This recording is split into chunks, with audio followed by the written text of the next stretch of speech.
and then I don't know what to say.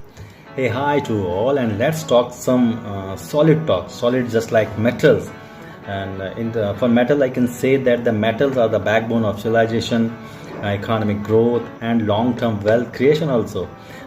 So just imagine if iron, copper, aluminium, and steel stopped working for just one day, the modern world will come to a standstill. Sab kuch ruk jayega. So you can say that the metals are just not raw material; they are the foundations of every developed economy. From the houses we live in and to the smartphone we use, from railways to satellite, from hospital to renewable energy, metals are everywhere. Yatra tatra sarvatra. So why metals are important in our daily life? So we see that every person uses metal products hundreds of times every day without realizing it. In houses and buildings we use steel, aluminium, copper. In car and buses and train we use steel, aluminium, zinc. In mobile phone and laptops we use copper, aluminium, silver, lithium. And electricity transmission we use copper and aluminium. In hospital and medical sector we use stainless steel, titanium. In aircraft and defense we use titanium, aluminium and other alloys. And solar panel and wind turbines we use copper, aluminium, zinc and other rare materials. So you can say that no metals, no modern civilization. So what is the importance of metals for the economy for any country? So you can say that a country's the industrial growth depends heavily on the metal industry. Number one, industrial infrastructure development, road, bridge, airports, metros, railways and smart cities consume enormous quantities of steel, aluminium and copper. And second is manufacturing growth, automobile, engineering and machinery and electronics industry depends on metals. And third, employment generation. The mining and metal sector create millions of direct and indirect jobs. And fourth is exports earning. Countries export steel and aluminium and other alloys, generating valuable foreign exchange. Fifth is national security. The defense equipment like missile, warships and other aircraft require advanced metal technology. And sixth is green energy revolution. Electric vehicle EVs, solar power and wind energy requires significant quantity of more copper element. And why the future of metal looks bright? क्यों जो metal का future है वो आगे bright दिखता है? इसके बहुत सारे रीजंस हैं, जैसे कि आप कह सकते हैं कि जहाँ पे मेटल्स की डिमांड बढ़ती जा रही है. पहला तो यही है कि जो इंडिया इंफ्रास्ट्रक्चर बूम पर है, गवर्नमेंट स्पेंड कर रही है, हाईवेज पे स्पेंड कर रही है, रेलवेज पे स्पेंड कर रही है, पोर्ट्स पे, हाउसिंग कंटिन्यूस उस पर स्पेंड मतलब खर्च कर रही है, जहाँ पे मेटल की डिमांड बढ़ती जा रही है.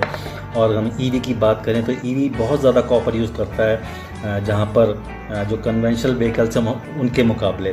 फिर रिन्यूएबल एनर्जी की बात आती है, जहाँ पे सोलर प्लांट्स हैं, विंड टर्बाइंस हैं एंड जो ट्रांसमिशन नेटवर्क्स हैं वहाँ पे massive amount of steel, aluminium and copper का यूज़ होता है. वह डिमांड बहुत ज़्यादा बनी रहती है. आजकल एआई का ज़माना है, तो एआई और डेटा सेंटर्स के लिए भी आपको बहुत ज़्यादा इलेक्ट्रिकल इक्विपमेंट की ज़रूरत पड़ती है, कूलिंग सिस्टम की ज़रूरत पड़ती है. कंस्ट्रक्शन जो मटेरियल है वो बहुत ज़्यादा आपका मेटल्स की वहाँ डिमांड बढ़ती है, बहुत ज़्यादा लार्ज क्वांटिटी में वहाँ पे मेटल यूज़ होता है. और अर्बनाइजेशन भी एक बहुत बड़ा रीज़न है कि जब कि मेटल की डिमांड बढ़ती जा रही है.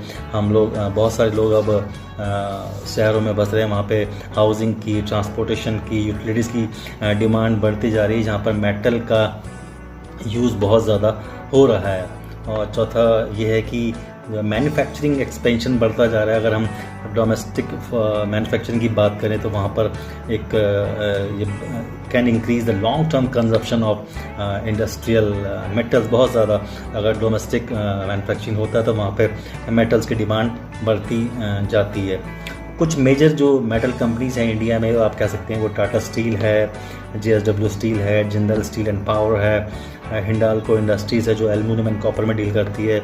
आपका नेशनल एल्यूमिनियम कंपनी है, आपका हिंदुस्तान जिंक है, वेदांता आपका aluminium zinc and iron ore में डील करता है, और आपका NDMC आपका आयरन ओर में डील करती है, MOIL आपकी मैग्नीज में डील करती है, और SAIL Steel Authority of India Limited ये स्टील में डील करती है।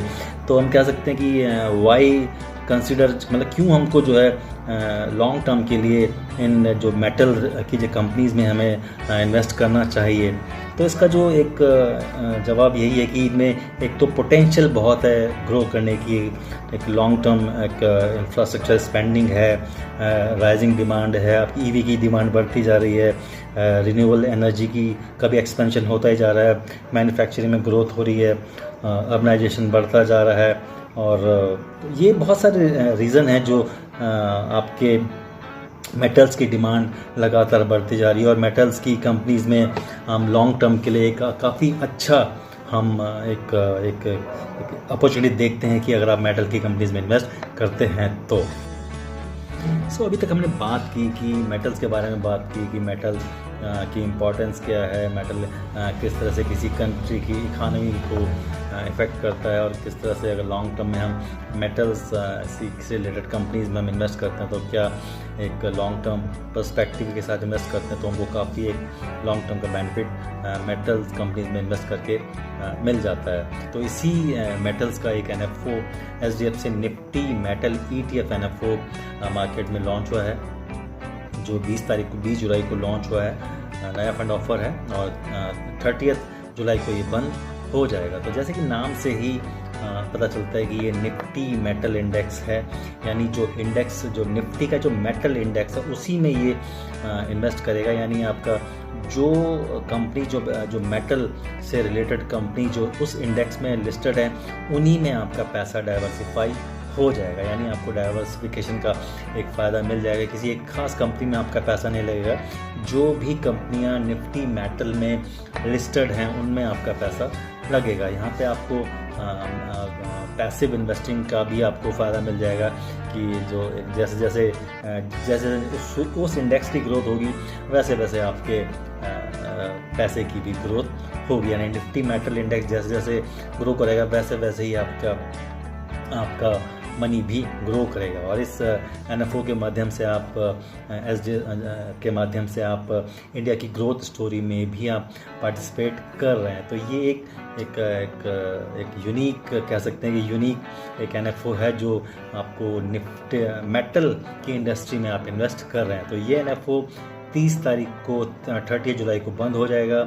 ऑनलाइन एंड ऑफलाइन दोनों तरह की फैसिलिटी फाइनेंस अनिल के यहाँ उपलब्ध है और हम आपकी पूरी हेल्प करेंगे इसको। अगर आपका कोई भी क्वेश्चन है, कोई डाउट है तो उसको हम बिल्कुल आपको सेटिस्फाई करके ही आपको आगे हम इन्वेस्ट करने की सजेशन देंगे। Thank you.